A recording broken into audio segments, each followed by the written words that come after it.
Welcome to the ward. It's me, Dr. B. We need to talk about Courtney Love.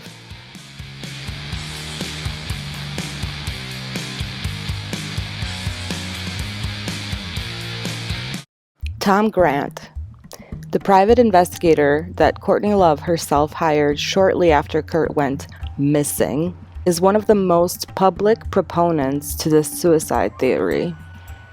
He's written and critiqued several books, appeared in multiple documentaries, including his own, where he lays out his theory of why he believes that Courtney was involved with her husband's murder.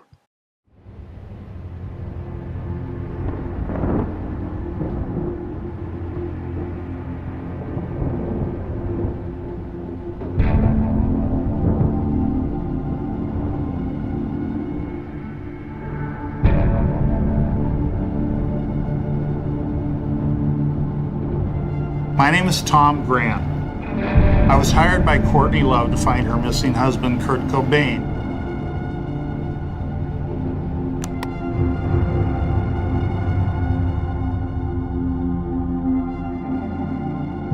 An electrician made the shocking discovery this morning. Nirvana frontman Kurt Cobain. Kurt Cobain. Kurt Cobain is dead. Hiring me is not like hiring an attorney. It's not to protect you. My job is to find the truth. All kinds of red flags started popping up. She starts telling us these things that just didn't add up. Save the American icon, Tom. That was suspicious to me. And this woman's husband had just been found dead, and there didn't seem to be any sadness whatsoever. And there was more to this than what I was being told. It's not very often that a private investigator accuses his client of committing a crime. How can a guy accuse you of killing your husband? How come you don't sue this guy? 20 years later, I remain professionally disturbed by the way in which the Kurt Cobain case was mishandled. They allowed his body to be cremated within 6 days. They didn't send the shotgun out for fingerprinting for 30 days. It's entirely possible that a police officer, no matter how well trained, may not notice a particular item of evidence. To rule the case the same day and to make a public pronouncement is absolutely unacceptable. Peace, love, empathy, Kurt Cobain. I examined a practice sheet that was found in Courtney Love's backpack of different letters. It did have combinations that are found in the suicide note. Here, Courtney's own lawyer, Rosemary Carroll, the godmother of Frances Bean, telling Tom, I think someone went through his notebook, found passages that could be cobbled together into a suicide note, and traced them. Kurt asked if he could have Courtney's name taken out of the will. They were in the middle of a divorce. If Kurt Cobain commits suicide, Courtney inherits it all. And I can deny it all the way to the bank, and actually people will believe me if I deny it. But all publicity is good publicity to a certain degree. How's that for a spin? After Kurt Cobain's death was announced in the media, this phenomenon of copycat suicides began. Kurt Cobain fans, kids. I cannot think of a case in which someone inject himself with a large amount of heroin and then proceed to kill himself. It just doesn't make sense. Questions could be answered if the medical examiner would make public the autopsy report. That investigation should have been handled differently. Very legitimate questions have been raised. Questions deserve answers.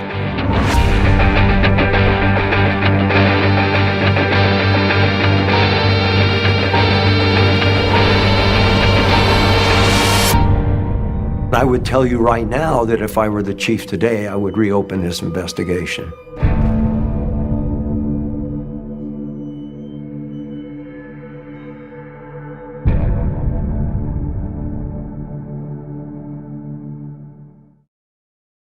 He refers to Courtney as a psychopath, a liar, and a person who is dangerous.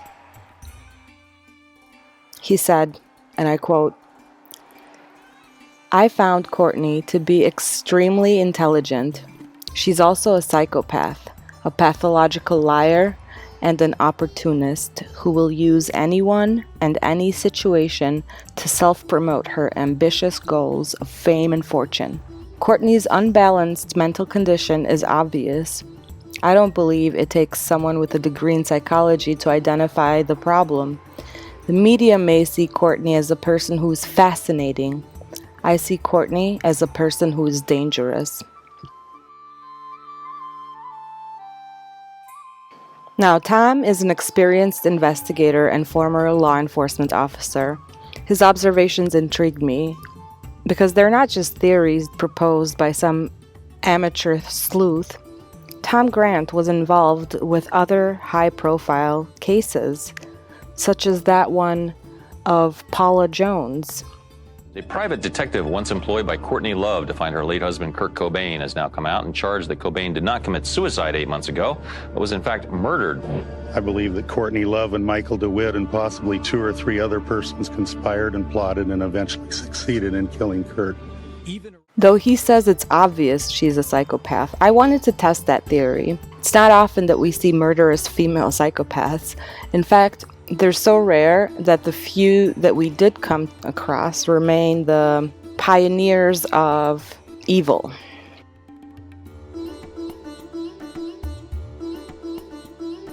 Now, since Courtney Love is America's sweetheart... What? Yeah, right. Oh. Okay. There's plenty of material to help us make sense of who Courtney may be underneath her bougie, trailer trash persona. I quickly found myself jumping from rabbit hole to rabbit hole, and I thought to myself, either she's just sloppy reckless, or she's an extremely calculated yet severely disturbed woman walking around with a huge chip on her shoulder, and as a result, she burns every bridge on her path. Oh hey, that sounds a lot like...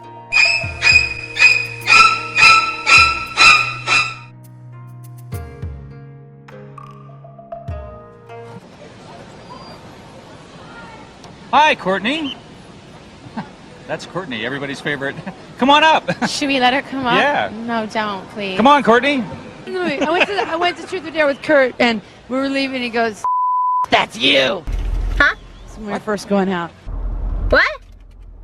Yeah, I think it was the line where Warren says, "Well, what doesn't belong on camera?"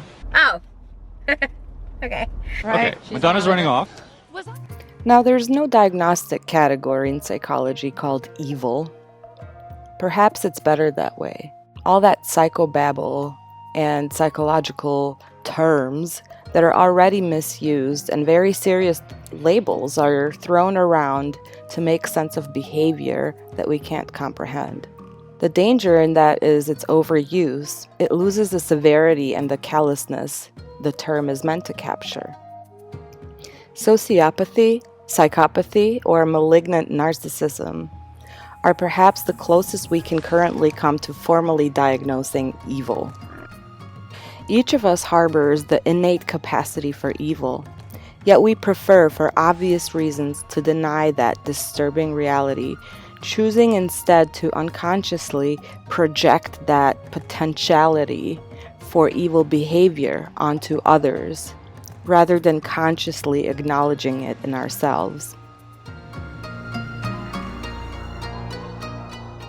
The advantage of using a powerful term like evil is that it distinguishes those labeled from other run-of-the-mill violent offenders by emphasizing their chronic or pervasive interpersonal cruelty, callousness, and brutality. It also forces us to confront the depraved, excessive, and extraordinary nature of their destructive behavior and the terrible and terrifying reality of such evil deeds.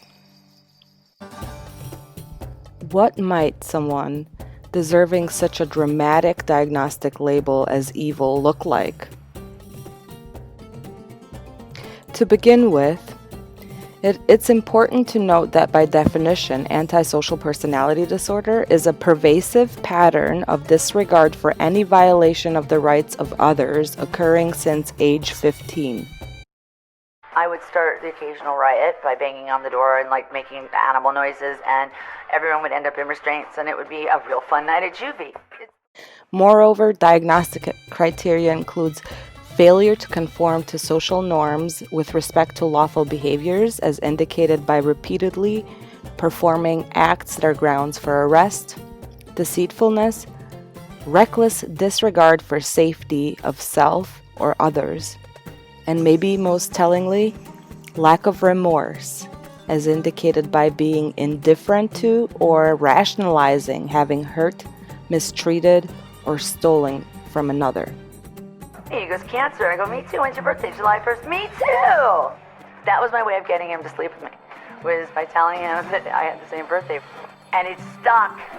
Oh, it's such a bad lie. It was so awful. Whenever we see some chronic pattern of illegal behaviors combined with the absence of remorse and appropriate affect, we're likely witnessing, at the very least, what psychologists call antisocial traits.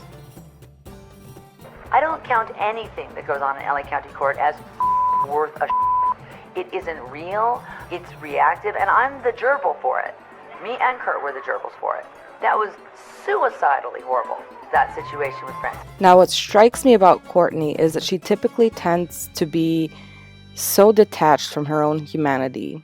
She's capable of one emotion only, and that's rage. I don't need to see a picture of Kurt, asshole. And I'm gonna have you fucking removed if you keep throwing that up. I'm not Kurt. I have to live with this fucking shit and this ghost and this kid every day. Throwing that up is stupid and rude. And I'm gonna beat the fuck out of you, do it again. You know what? You weren't fucking married to him. I fucking was. You didn't get kicked out of a band by him like Dave. He did. Go see the fucking Foo Fighters and do that shit. Great, we'll leave now. Fuck you. Oh. Okay. Her mask, or her persona, hides a hurt, angry little girl running destructively amok in the world. The person suffering from and cruelly causing others to suffer from what I call psychopathic narcissism is fundamentally an immature, selfish, self-centered, resentful, and raging child inside a powerful adult body. They're angry with their parents. I just decided, you betraying, treacherous bitch. We don't get along. That's it. I broke that bond somewhere. Maybe I'm deeply wounded. Maybe that's why screaming feels so good. They're angry with authority. I think that you need to hit rock bottom before you make a decision what you're going to do in the future. Angry with God. It's like a curse. That's so stupid. The gods were listening when I said that. I could have said, this band is going to be 10 times bigger than Sonic Youth and the Beatles. And that's where we'd be right now. And I was working at Jumbo's, and they tried to rape me. And I'd gotten away and run on to Melrose, and no one would help me. I was so angry, I wrote girl. I started chanting, is what happened. I started chanting Nam Myoho Renge Kyo every day. I started to have a serious faith that this thing really, really works in terms of cause and effect. Angry with life. Something snapped and made him feel worthless. Worthless. They've been hurt, abused, emotionally wounded, deprived, overindulged, spoiled, abandoned, or neglected. In many ways, some grossly, some much more subtly. And they're still bitterly lashing out against life, against society, against authority.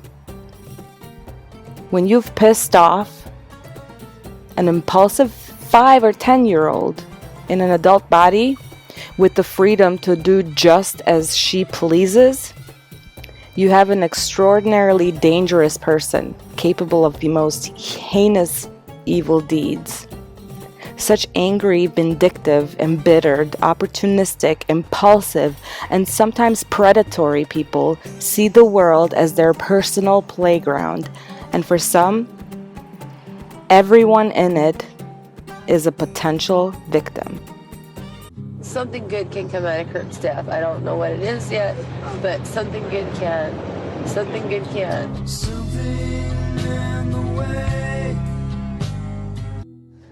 I'm sort of numb. I just want to do the best things I can, just whatever good can come, I want to make come.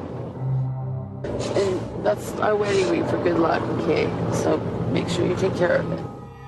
Extremely negative, traumatic childhood experiences are typically part of the psychopathic narcissist's family history.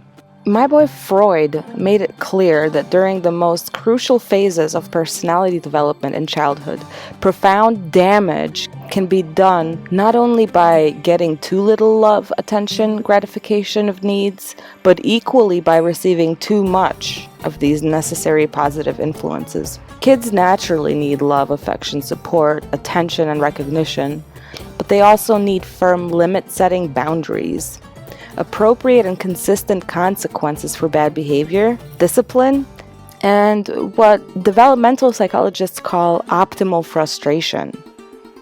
And that is crucial for kids to learn how to delay gratification, develop inner strength, and eventually independence. But without that structure, without that limit setting, and the discipline is lacking, the seeds of psychopathic narcissism find fertile grounds in which to grow. It's really hard sometimes when everyone in the world is picking on you. And that's what started happening. Everyone in the world started picking on me. It really, really hurt my feelings. It was horrible. It took a long time to adapt to it. And that was trauma. That was traumatic. It's like I didn't ask to be hated. I just don't mind being a bitch. After many hours of looking over credible research, I now believe, as do many others, that Cobain was in fact a victim of murder. I could not, in good conscience, write about the significant impact of Cobain's death without reaching any other conclusion. It's clear to me that a great injustice has been done to Kurt Cobain, to his legacy, to his family, especially his daughter, his friends, his fans, and all of those who believe that manipulative people who commit a crime as heinous as murder should and need to be brought to justice. We have a lot of guns, so stay away from us. For every bad reporter, we buy another Uzi. This case is quite the rabbit hole, so please don't forget to subscribe and hit the notification bell so that you can be in the loop about when the next episode drops. If you have any tips, suggestions, or ideas, please leave them in the comment section below or send me an email, which I will include in the description box below. See you soon!